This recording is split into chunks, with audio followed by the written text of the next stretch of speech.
back to Blue Collar Outdoors TV. On today's video, we're doing a review of this Diamond SB Deploy compound bow.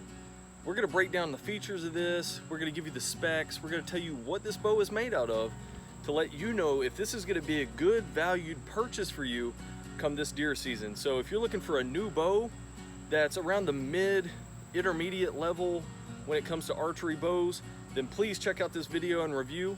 And if you like this type of stuff, go ahead and hit the like button, subscribe to the channel, become a member. We'd love to have you. Turn on that notification bell, and guys, let's dig into this review. Okay guys, so this bow comes in with a lot of features packed in at a pretty reasonable price point of around 700 to 800 bucks, depending on where you find it. So there's a lot of these floating around on eBay. There's a lot on Amazon still. And I think Diamond still produces this bow. So this one I've had for about 3 years now.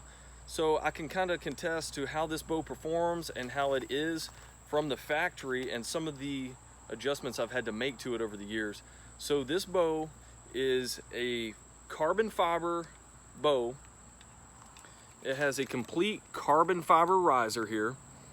And this is the same carbon riser that the Carbon Knight has from Bowtech. So Diamond is made by Bowtech, and it's kind of their more entry-level brand. So it still has some of the features that the Bowtechs actually have with the binary cam systems, and we'll get into that in a little bit. But right out the gate, this thing does weigh 3.2 pounds, so it's very light because of the carbon fiber riser. And the limbs, these skeletonized cams, they reduce a lot of weight, so it kind of packs in a very light bow. That way, if you're used to carrying a lot of gear, tracking down deer, this is going to be for you. It's going to be light, it's not going to be cumbersome, and it's going to save a lot on weight. Guys, this thing does have a 330 foot per second IBO rating. So I can tell you right now, with hunting arrows, it's probably going to be a little bit less than that. I'm sure Diamond, as most manufacturers do, they use like the lightest possible arrows possible to shoot through their IBO reading for their advertisements. So I would assume, I've never had this bow tested, but I would assume 315, maybe 320 at the fastest using hunting arrows. Okay, axle to axle length is 31.5 inches. So axle to axle is 31.5, not from the end of the cams to the end of the cams. So that's another probably 2.5 inches on the ends here. But overall, this is a pretty short and compact bow. You know, it's not too big. You're still able to make some really good shots when you're in the tree stand, and it's not going to interfere with much. Even if you're used to shooting off the ground, this bow is going to be perfect for you. You can get really low to the ground and still make some decent shots out of your blind. Or if you're just suiting up in a ghillie suit and going to hide in some bushes, this will be great for you as well. Okay, so this does have the binary cam system, which is made popular by Bowtech. And it's a dual cam system that uses the same cams on both ends. And this allows the bow to be very fast. And you see these, it's like a very oval shape that is gonna whip that bow forward with a lot of kinetic energy. And it's a really fast bow. And it also allows for a very, very big amount of let off. Okay, so this, I couldn't find the let off rating, but I'm assuming this is like an 80% let off. Once you get over the hump, it really breaks off and you can settle right into position. So this thing has a brace height of 6.75 inches, and what brace height is, that's the distance from the innermost part of the handle here to the actual string. And the greater this distance is, the more forgiving the bow is going to be. So this does have a pretty good distance, and that means this bow is going to be more forgiving. So for that more intermediate or beginner level archer, this is going to be perfect. Okay, the draw length is adjustable from 26 to 30.5 inches. So that's a pretty good range there. And all you have to do to adjust the draw length is move this little cam module, and you don't need a bow press or anything. All you do is loosen up these little Allen keys here, and there's 2 of them, and you just rotate that module and line it up with whatever, you can see the numbers there. You just line it up with whatever your draw length is. And it's the same way on both cams. You just match both of those up and your draw length is set. That is how you adjust the draw length. Now for the amount of weight that you're going to be pulling, that is adjusted by these Allen keys right here on both the limb pockets, and you can adjust that depending on the bow you get, either the 50 to 60 pound range, or you're gonna get the 60 to 70 pound range, depending on the one you actually purchase. Okay, so those are some of the specs on this bow, but we're gonna dive into some of the other features that this bow packs. So it does have a lot of Octane accessories and Apex accessories. So the Octane hostage rest is pretty nice. It's a full containment rest. That way you can put your arrow in, and it's gonna fully keep that arrow in. It's kind of like a whisker biscuit, but you're gonna be packing this around and that arrow is not gonna fall out. You're in your tree stand, you got your bow on your bow hanger, your arrow is not gonna fall out, it's gonna stay in place the whole time. So this is also nice because it has 3 different brushes instead of a full whisker biscuit all the way around. It creates a lot of friction when those veins go through it. This actually only has 3 brushes, and those veins are gonna go straight through the openings there, so no friction is caused there by the veins. Okay, so that's the hostage Octane rest. It does have a 4 arrow quiver, which is really nice. It's very lightweight and it's made pretty good. I like to take this off when I'm actually in a tree stand and hang it up. That way the bow is lighter weight, and I do sight it in without the quiver, and you know, it just makes sense to shoot it that way. But this thing is very quiet and it locks in very nice. So it uses those 2 little button type attachments, and you just slide it in and it slides right in place. So you saw how quiet that was. So when you're in a hunting situation, it's just as quiet. Okay, one thing I don't like about this quiver, and it doesn't matter how much you tighten these Allen keys down right here, this right here can still slide. Okay, so it's not 100% locked in, but I haven't had too many issues with it. Okay, the plus side is it has 2 securement points here for the arrows, so those are not gonna fall out. I don't like a quiver that just has the 1 securement point. This is a really good feature here. Okay, and then lastly, for the Octane accessories, you have a 5-inch Octane stabilizer here.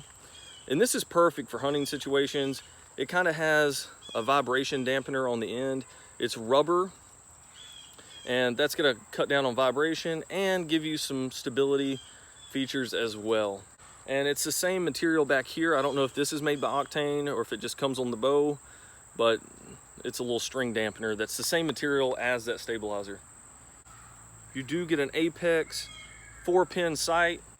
Now this does have the nice fiber optic pins there, so in low light settings these do still show up. They give you a really good visual on whatever target you're trying to shoot at. It does have the little fiber optics going down to it. So that is it for the features and some of the accessories that come on this. It does have a standard peep sight, some of the little string dampeners here, and then this is actually a different D-loop than comes on it. And I've also had a Bowtech actually lock this peep sight into place, and they just take some string serving and kind of keep that in place there. Okay, so we talked about some of the features that this bow has and some of the accessories. Now I'm going to break down a little bit more of what this bow is made out of. So it does have a 1-piece limb instead of a split limb. It has a solid, very thin limb. I would say it's only about 1.5 inches, maybe 1.75 inches at the max. So it's very thin, really thin bow. If you have a split limb bow, it's usually about that wide. So this is a really thin, really light bow. So it's going to be really good for packing around in a tree stand and having to go on long tracks in the woods. Okay, one of the other features I love about this bow, and it might be one of the biggest selling points, is this limb stop. Most bows have a cable stop. So what that is, let me go ahead and put an arrow in this.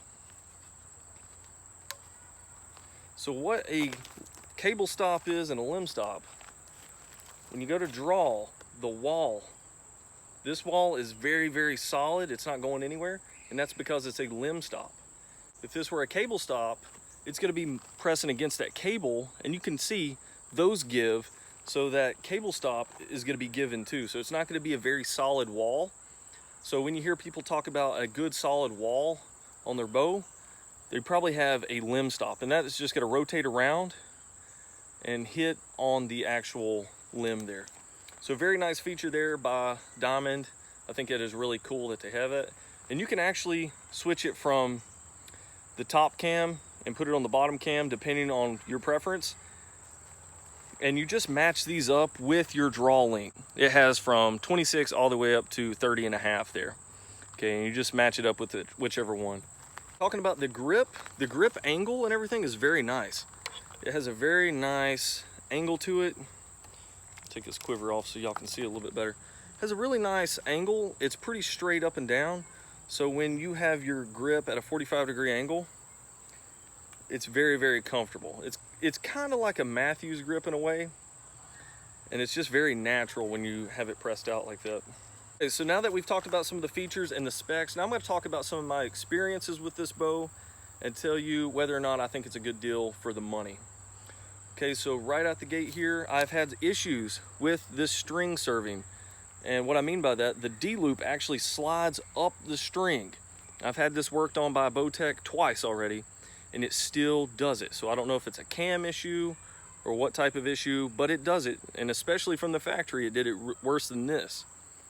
And what it does is, over time when you pull this back constantly, this right here starts to separate from the string serving, and it wants to move up the string.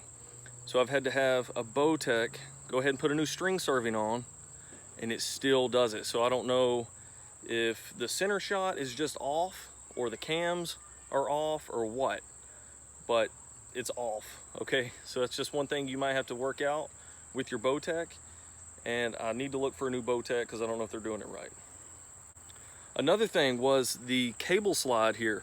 This is not the one that came on it from the manufacturer. The one that came on it was pushed out a little bit further, and it kind of interfered with the vanes here.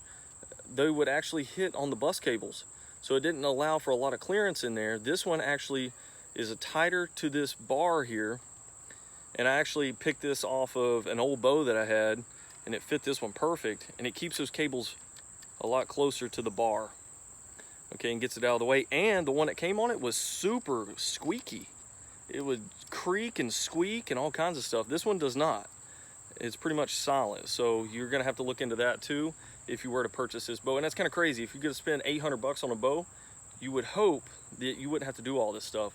So that right there is pretty much the only negatives I have about this bow. All right, we're gonna take a couple shots with this so you can see the way the bow functions when it's at full draw. And then we're gonna send an arrow down range, that way you can see how it performs. And this thing does shoot pretty quick for, you know, 800 bucks. So in that aspect, it's a pretty good bow to get into.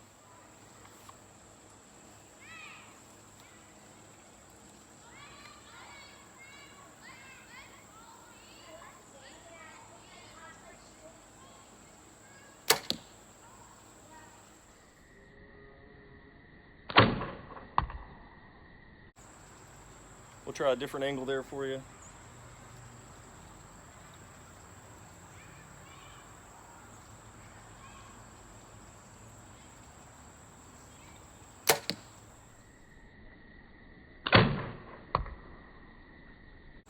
All right, that was a perfect shot right there.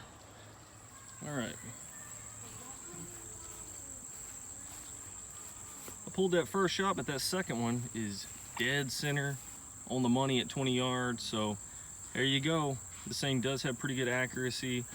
And granted, it does take some time to get used to a new compound bow if you're not used to shooting one. And honestly, you need to practice all the time to get ready for deer season. That way you're being as ethical as possible once you do have to commit to a shot. Hopefully this shows you kind of how the accuracy is out of this bow. Looking to get into a new bow this year, definitely check this out. There might be some additional things you have to do to it to get it perfectly tuned, but I could just have a bad apple here, so you might not get a dud like me. But overall, it's a very light bow. It's a really good bow for the money, and you know, I would purchase this bow again. You know, it's been really consistent and good in the aspect of it just being fully, you know, capable of doing everything I need it to do, and it is really lightweight for the money you pay for it. All right, guys, so I hope you liked this video. If you did, please hit that like button, subscribe to the channel if you're not a member already, turn on that notification bell, and hit me up in the comment box below if you want to see more videos like this. And if you have any questions about this bow, please hit me up there. And guys, keep it blue collar.